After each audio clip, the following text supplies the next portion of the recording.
Hello guys! Welcome back to my channel, to my page. Sa mga hindi pa nakasubscribe dyan, ano pa iniintay nyo, mag-subscribe na kayo because we have another motovlog here.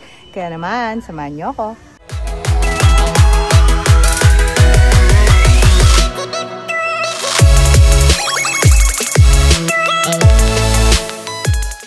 So mga kateki, ngayon nasa labas tayo obviously. And this place will possibly familiar sa ibang riders, lalo sa mga naka-big bike because nandito tayo ngayon sa Motor Clyde Training Center. So, ba't ba tayo nandito? Today, we are with the Rebels and nag-training tayo for road captainship. So, ano ba yun? Road captainship is actually yung pag nagpo-formation kayo, pag nagra-ride kayo, as in, tumatakbo kayo grupo-grupo, hindi yung kanya-kanyang takbuhan. So, tinuturo dito yung mga basics, yung mga do's and don'ts, pati yung sa ano na rin, pag may mga na-aksidente, yung mga first aid na pwede nyo gawin at kung ano-ano pa. So, samahan nyo ako dito, guys. And ang tawag dyan is counterweight or counterweight pag yung madahan. Yan gagawin natin mamaya. Most of the drills, yan gagawin natin mamaya. Okay? Next. Sa curving negotiation, familiar na kayo dyan eh. Wherever you go, you go at the same time, look for the exit. Iwasan na may na-aksidente.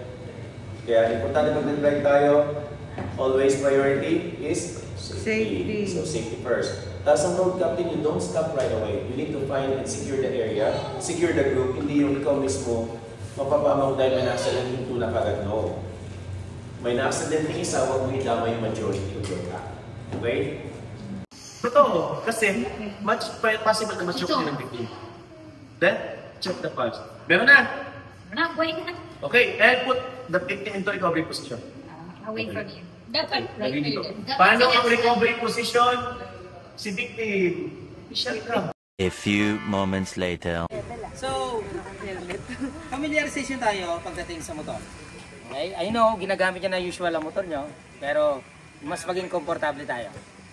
Ang power, guard power nga, ika nga ito. Pag natutumba ang motor, para tayo nagtatayo ng motor. Sabi nga ni Coach, di ba? Pag natumba isa, lahat tumba na dapat. Para sama-sama, one for all. Pero ngayon, paano natin ipupush ang motor natin? So ito, another thing to para sa inyo. Daw muna, Atigay. So make sure lang, pag tinayo natin ang motor, first gear. That's ano natin, for safety. Laging first gear yan. Yan ang handbrake kasi ng motor. Ngayon, kapag ka magpupush tayo, normally, pag nagpupush ang babae, ito. Ganyan na ganyan. Ganyan pa. Ayan, pala yun na. Diba? Ganda-ganda. Ganda-ganda, diba? Ano ka ba? Ginagamit lang namin hips namin. Sayang ang hips. Oo nga, sayang nga naman. Pero, tandaan natin, para mas maging familiar tayo, dapat alam natin ang center ng ating motor. Kung nasa yung pinakamagaan na part, yung pinakamagaan ng motor, diba? Now, pag nagpupush tayo, ang iniiwasan natin, pag nagpupush tayo, hindi close sa motor. Huwag close na ganito. Bakit? Kasi wala tong chance para ma-recover mo pag so, lagi tayong triangle. Malayo pala dapat ang katawan. Triangle. Nakaganyan yan. Kung bakit ito naka-gear, pagkapatay natin ha, para ito yung magsisilbing brake mo kasi. So, pag nag-push ka, ito yung puwersa nandito. Kasi ito, pipigil lang. So, ito ang push niya. Naka first gear yan. Gear. Pag nag-reverse ka ngayon, ang puwersa dapat, manggagaling lahat dito. Hindi dito. Hindi mo yung hilahin ng manibela. So, pag nag-push ka rin, triangle ulit. Tumingin ka lang doon. Huwag mo siyang lilin sa'yo dahil mabigat yan. Itayo mo lang siya. Hindi over. Hindi ito lang. Okay?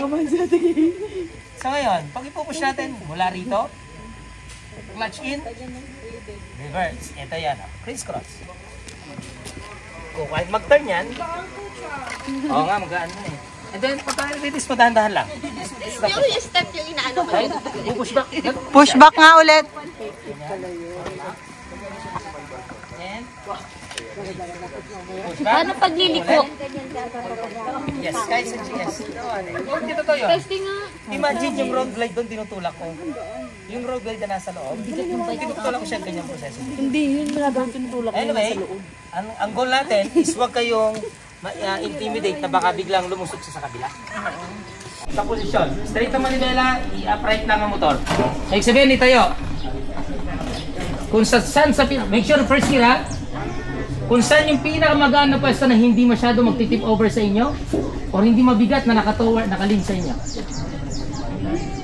So, ibig sabihin, ganyan siya. Yan. Sige, sa kabila.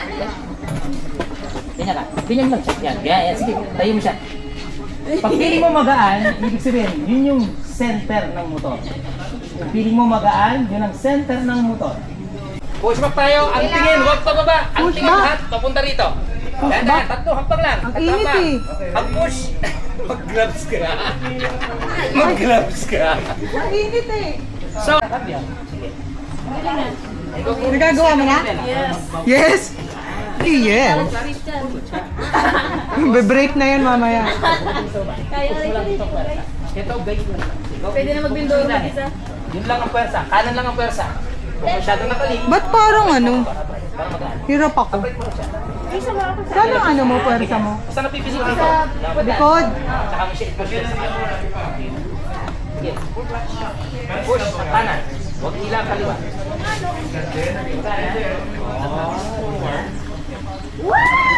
Parang ang hirap sa akin. Walang yun. Tandaan nyo lang. Gawin mo coach, parang ang bigat. Tandaan mo lang. Kasi kaya ito nag-turn ng manibela. Ibig sabihin, hinihila nyo ng kaliwa. So technically, hindi mo tapos siya hilahin sa kaliwa. Turn mo ito.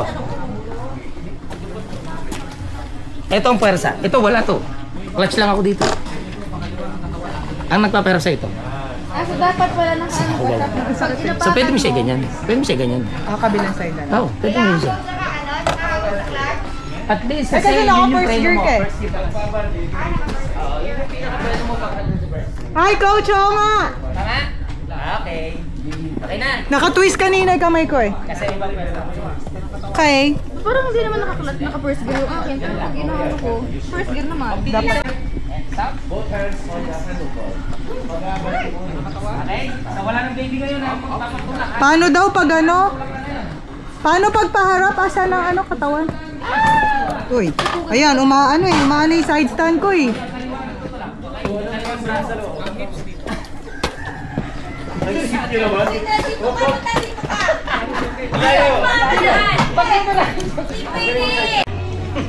Isa pa nga, isa pa nga. Isa pa? So, kung bakit ganun?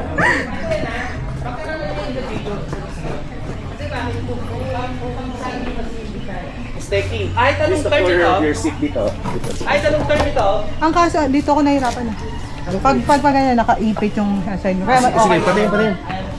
pag nakaganyan, naiipit yung kamay ko pag ganun. Kaya dapat pag Because of the side. May ano. Ano ka ba? Because I'm sweet. Oh my God. Oh my goodness. Saan ka mo? Ako hawak? Corner. That's it. Buti naka-gloves ka. Kanina sumigaw sila. Ang init nga. Yeah. Ang paa. Tama na may paa ko. Oo. Try mo dito. Nakaganyan ka. Ganyan mo na lang. Ito. Para hindi awkward ang kamay mo nakaganon. Ganyan. Tapos kung matutumba yung motor, matutumba, gano'n mo lang. Ayun. So dahil tayo is more on, Gets? Ganyan. Counterweight ang butt. Para makuha ko yung weight niya. Oo naman. Huwag mong sabayan kasi tutumba kayo dalawa. Okay, try it. Last two steps. Tingin mo, mas madali. Body weight mo lang yan. Dapat meron din focus ang mata kung saan ka pupunta. Oo. Tapos paabante. Pag paabante, tatanggalin ko ito Ganun ha. ang kadali. And then, dikit mo konti dito. And try to lean the bike towards you. Mas madali. Pero since may control ka naman, stop. Pwede mo na siya in-neutral. Subukan mo. Kasi di ba pag reverse, ang mag-stop Parang sa'yo yun. yung clutch mo. Wait. Okay. Dito. Oh, there you go. Yun yung gusto ko malutong na tunog eh. Tingnan mo, mas magaan. Dikit-dikit ka sa trangka. Ay, oo nga. Mas maano. Kaysa nung naka-first. Ito, mas mabilis. Kanina naka-first gear. Mag-struggle ka. Pag pa-reverse, okay lang din. Kasi kung pababa, you just have to let go of your clutch. Break mo yun. Tekinilo dyan.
na lang kayo, doon ka naman. Siya naman dito. Ayoko nga, babanta ko kaya. Straight swap. What? Bayad siya. Oo. Sige, balit lang. With the same angle yung ganon, hiwalay. Huwag kang tatapat sa ano niya, sa rear tire. Para hindi kayo dito. Lilipat ko lang.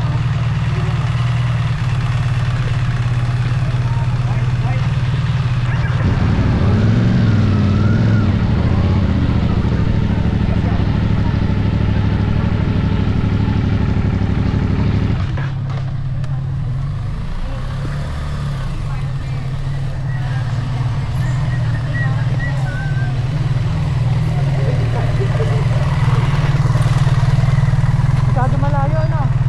Lapit ako. Dito lang po. Lapit next to left naman eh.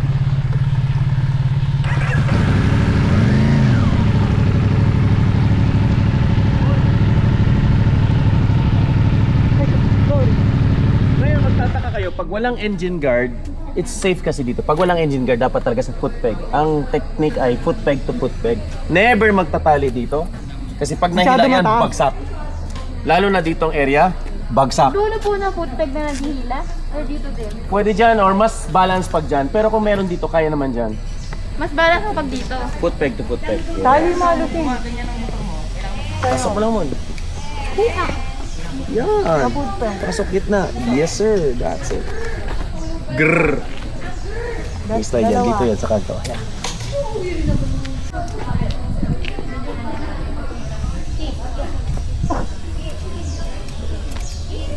May isang technique pa mo. Iganyan mo lang siya. Shoot. Hila. Quick release. Yan, is technique. Ikaw naman ang time neutral. Wait lang. Okay, dadan. Uy, yung mo na yan. Technique. Neutral. Oh. Naka-neutral ako. Ha? Naka-neutral ako. Kahit na, huwag mo lang. Sira ko nyari. Sira ang motor mo. Patayin ko ang motor? Oh, patay ang makina. Ah, okay. Yan. Hindi ko alam eh. Una! Sige. Una!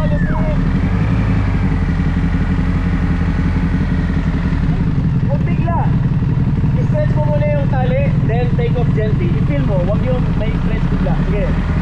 Okay, dadan, dadan. Yan, always smooth. Very nice. Meron ng konting technique. Meron ng konting technique. Good.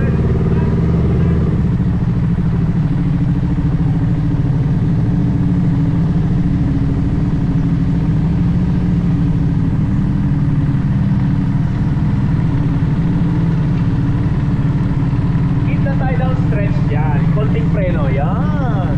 Good job. One more. May safety na mo, Lucille. Baka wala na si Tenki.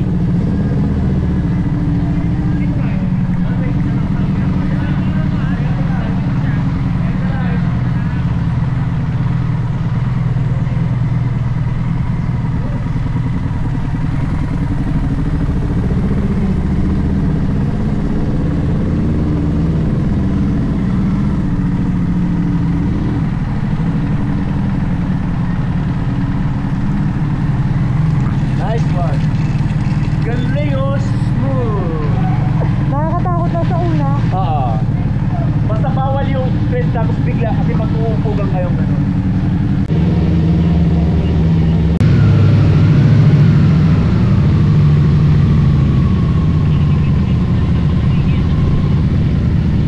Taba. Taba. Taba.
the gesture na nagpatawid ka, pedestrian. Wow, sabi ko, okay to.